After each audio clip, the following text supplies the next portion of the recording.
रहीम। अब देखिए, अब हम क्वेश्चन नंबर 15 सॉल्व करेंगे। तो क्वेश्चन नंबर 15 का मेन टारगेट हमारा ये है कि एलिमेंट्री मैट्रिसेस फाइंड करने हैं और इसको इक्विलान फॉर्म में चेंज करेंगे, फिर इसका एलिमेंट्री मैट्रिसेस फाइंड करेंगे। तो देखिए सोल्यूशन इसकी क्या होगी जी। तो इसको पहले आपने इक्विलान फॉर्म में चेंज करना है। इक्विलान फॉर्म के लिए आपको ये ज़ीरो चाहिए और ये ज़ीरो चाहिए। ठीक हो गया, क्योंकि फर्स्ट में एक ज़ीरो होता है, सेकंड में आपने ज़ीरो बढ़ाने होते हैं। ठीक हो गया। तो हम क्या करेंगे, R3 के साथ 6R1 को ऐड करेंगे। तो क्या होगा, R3 की वैल्यू -6, 12 और 8 और 1 है। R1 के साथ इस पूरी रो के साथ 6 मल्टीप्लाइड कर दे तो 6 -12 -6 और 0। अब आपने इनको ऐड करना है। -6 + 6 0, +12 -12 0, 8 में से 6 सब्ट्रैक्ट होगा 2, 1 + 0 1 होगा।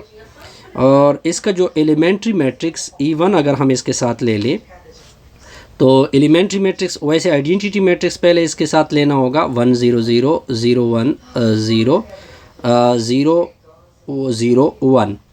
तो ये ऑपरेशन आपने इसके ऊपर भी अप्लाई करना होगा, तो उससे आपको फर्स्ट एलिमेंट्री मैट्रिक्स मिलेंगी। R3 की वैल्यू क्या है, 0 0 1 और R1 के साथ 6 मल्टीप्लाइड करोगे ये 6 0 0, तो इसका रिज़ल्ट होगा 6, ये 0 ये 1। तो आपका जो मैट्रिक्स बनेगा, मैट्रिक्स तो आपका ये बनेगा, first row as it is लिखोगे 1 -2 -1 0, second row as it is लिखोगे 0 4 8 -4, थर्ड रो जो होगा इसकी जगह ये वैल्यू पुट होगी 0 0 2 1। यहाँ तक पॉइंट क्लियर होगा जी, बिल्कुल क्लियर होगा। अब देखिए अब आगे क्या होगा। आगे आपका जो एलिमेंट्री मैट्रिक्स E1 है वो होगा, first row as it is, ये आपका एज इट इज़ होगा, सेकेंड रो भी एज इट इज़, और थर्ड रो में ये पुट होगा 6 0 1। ठीक हो गया, यहाँ तक तो क्लियर हो गया जी, बिल्कुल क्लियर। अब आगे आपने क्या करना है, आगे आपने ये काम करना होगा कि अगर आपने यहाँ पे मैं अगर इसको 4 से डिवाइड कर दूँ, मैं अगर इसको किस से डिवाइड कर दूँ, इसको 4 से डिवाइड कर दूँ। अगर आप इसको 1 बनाना चाहते हैं तो इसको 1 बनाने के लिए क्या होगा, R2 को मैं डिवाइड करूँगा 4 से, तो इधर भी R2 4 से डिवाइड होगा। पहले अगर इसको इसका ये E2 बना ले, E2 इसका क्या होगा, ये आपने 4 से डिवाइड करूँगा, जो फर्स्ट आइडेंटिटी होती है। सॉरी, यहाँ पे ये इसको नहीं होता है, ऊपर वाले को करना होता है। 1 0 0, R2 को इसको 4 से डिवाइड करोगे 0 1/4 0 0 0 1। अब आपने ये इसके ऊपर भी अप्लाई करना होगा, तो A = 1 -2 -1 0, R2 को 4 से डिवाइड करो, 0 4 से 4 4 से 1, 8 4 से ये 2 हो जाएगा और दूसरा -1 होगा, ये 0 0 2 और 1 होगा। यहाँ तक पॉइंट क्लियर होगा। अब आपने नेक्स्ट क्या करना होता है, E3 अगर आप बनाना चाहते हैं, मान लो कि अगर आप E3 को बनाना चाहते हैं तो आपने क्या करना होगा, अगर आप इसको 1 बनाना चाहते हैं तो आपने सिंपल काम किए करने ये हैं कि R3 डिवाइड होगा किससे डिवाइड होगा, 2 से। इधर भी आइडेंटिटी मैट्रिक्स, जो फर्स्ट आइडेंटिटी मैट्रिक्स है वो भी 3 से डिवाइड होगा। तो ये तो हो जाएगा आपका रिज़ल्ट 1 -2 -1 0 0 1 2 -1 0 0 2 से डिवाइड 0 1 और 1/2। इसका जो E3 बनेगा, आइडेंटिटी आपका इस तरह था 0 1 0 0 1 0 0 0 1, इसको आप 2 से डिवाइड करें R3 से, 1 0 0 0 1 0 0 0 1/2। तो इस तरह हम प्रॉपर बनाएंगे इसके एलिमेंट्री मैट्रिसेस। अब आते हैं क्वेश्चन नंबर किसकी तरफ जाते हैं जी। अब बस आपने इक्विलान फॉर्म में कन्वर्ट किया और साथ साथ आपके 3 आइडेंटिटी मैट्रिक्स भी आ गए। अब आपने आगे क्या करना है, आगे क्वेश्चन नंबर 16 की तरफ जाएंगे। तो क्वेश्चन नंबर 16 भी क्या बोलते हैं जी, क्वेश्चन नंबर 16 में A की वैल्यू आपको गिवन है 1 3 0 2 5 -1 3 -2 -4। एक बात नोट कर ले, ऊपर वाला मैट्रिक्स स्क्वायर नहीं था, लेकिन उसने कहा था कि इक्विलान फॉर्म के साथ इसका आइडेंटिटी बनाए, तो हमने इसी मुताबिक आइडेंटिटी बना लिया। ठीक है, क्योंकि अगर आप क्वेश्चन की स्टेटमेंट देखें आपने जो आइडेंटिटी ली वो 3 क्रॉस 3 के लिए ली, ठीक है। अब हम इस क्वेश्चन को डिस्कस करेंगे। तो इस क्वेश्चन को देखें, ये क्वेश्चन तो बड़ा सिंपल सा है जी। इसको इकिलान फॉर्म में पहले कन्वर्जन करनी है आपने। तो इकिलान फॉर्म में कन्वर्जन के लिए आपने क्या क्या करना होता है। इकिलान फॉर्म में आपने कन्वर्जन के लिए मैं आपको दिखा सकता हूँ। इकिलान फॉर्म में कन्वर्जन के लिए आपने ये ज़ीरो बनाना होता है, ये ज़ीरो बनाना होता है, ये ज़ीरो बनाना होता है, ठीक है। तो पहले तो ए को ले लेते हैं। 1 3 0 2 5 -1 3 -2 -4। इसके साथ जो आइडेंटिटी आएगी वो 3 क्रॉस 3 की आएगी। 0 0 0 1 0 0 0 1। पहला हम क्या टेक्निक यूज़ करेंगे, फर्स्ट टेक्निक यूज़ करते हैं। फर्स्ट टेक्निक में क्या यूज़ करता हूँ कि R2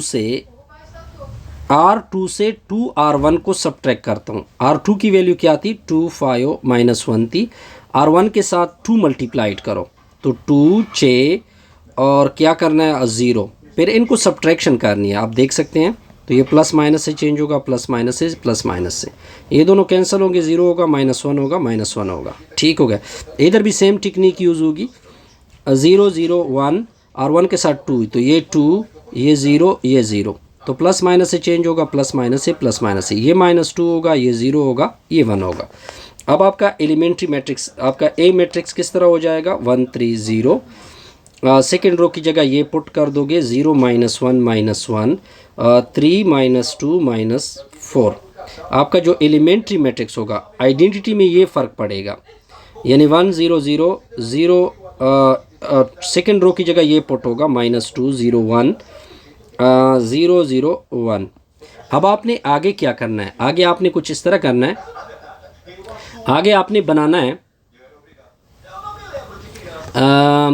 आगे आपने क्या बनाना होगा, आगे आपने इसको 0 बनाना है। तो इसको 0 बनाने के लिए R3 में से 3 R1 को क्या करते हैं, सब्ट्रैक्ट करते हैं। R3 की वैल्यू 3 -2 -4, R1 के साथ 3 मल्टीप्लाइड कर दे इसके साथ, तो ये 3 हो जाएगा, दूसरा -9 हो जाएगा, तीसरा 0 होगा। अब इनको सब्ट्रैक्शन करनी है, प्लस माइनस, ये प्लस माइनस।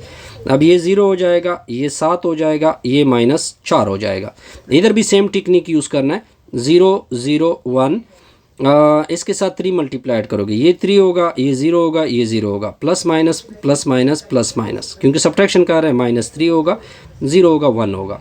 अब आपका जो मैट्रिक्स है, अब आपका जो मैट्रिक्स ए है, वो मैट्रिक्स ए क्या होगा, 1 3 0 होगा। नेक्स्ट क्या होगा, ये किस में चेंज है, R3 में, R3 में चेंज है, तो R3 में ये पुट होगा। R3 में क्या पुट होगा, 0 7 -4, ऊपर क्या होगा, 0 -1 -1। और आपका जो आइडेंटिटी बनेगा, यानी E2 आइडेंटिटी क्या होता है, 1 0 0। अब ये थर्ड रो में चेंज है, तो 0 1 0, थर्ड रो की जगह ये पुट होगा, -3 0 1। यहाँ पे तो हमने कोई, ये -9 होता है, ये -2। बहरहाल इन हाउ जो भी होगा आप देखते जाइए, कैलकुलेशन में गलती की गुंजाइश हो सकती है। अब हमने इसको 0 बनाना है, क्या बनाना है जी, 0 बनाना है। तो हम क्या करेंगे, जो R3 हैं उसको करेंगे प्लस, अगर मैं इन दोनों को ऐड कर दूं, लेकिन R2 के साथ 7 मल्टीप्लाइड कर दूं, तो R3 की वैल्यू 0 7 -4, ठीक है। इस R2 के साथ 7 मल्टीप्लाइड करो, ये 0 -7 और क्या होगा, -7। अब इनको ऐड कर दी, ये 0 और ये क्या होगा, -11 होगा। अब ये काम आइडेंटिटी के ऊपर, आपका आइडेंटिटी क्या था, 1 0 0 0 1 0 0 0 1। अब आइडेंटिटी के साथ यही काम सेम एज इट इज़ चलाना है जी। R3 की वैल्यू 0 0 1, R2 के साथ 7 मल्टीप्लाइड करोगे, 0 7 ये। अब इनको क्या करना है, 8 करना है, ये 0 ये 7 ये 1। तो आपका मैट्रिक्स किस तरह हो जाएगा, 1 3 0 0 -1 -1। अब ये इसकी जगह ये पुट होगा, तो 0 0 -11 होगा। और आपका जो E3 होगा वो क्या होगा, ऊपर तो सिंपल होगा, 0 1 0, R3 की जगह ये पुट होगा, यानी 0 7 1। यहाँ तक तो पॉइंट आपको क्लियर होगा। तो इस तरह आपके एक E1 बना, एक E2 बना, आपका तीसरा क्या बना, A3। ये इस तरह एलिमेंट्री मैट्रिक्स आ गए। I think it's so simple, इसमें कोई कन्फ्यूजन नहीं होगी। बहरहाल हम फिर नेक्स्ट जाएंगे 21 23 एक इस तरह इसके ऊपर। Video complete.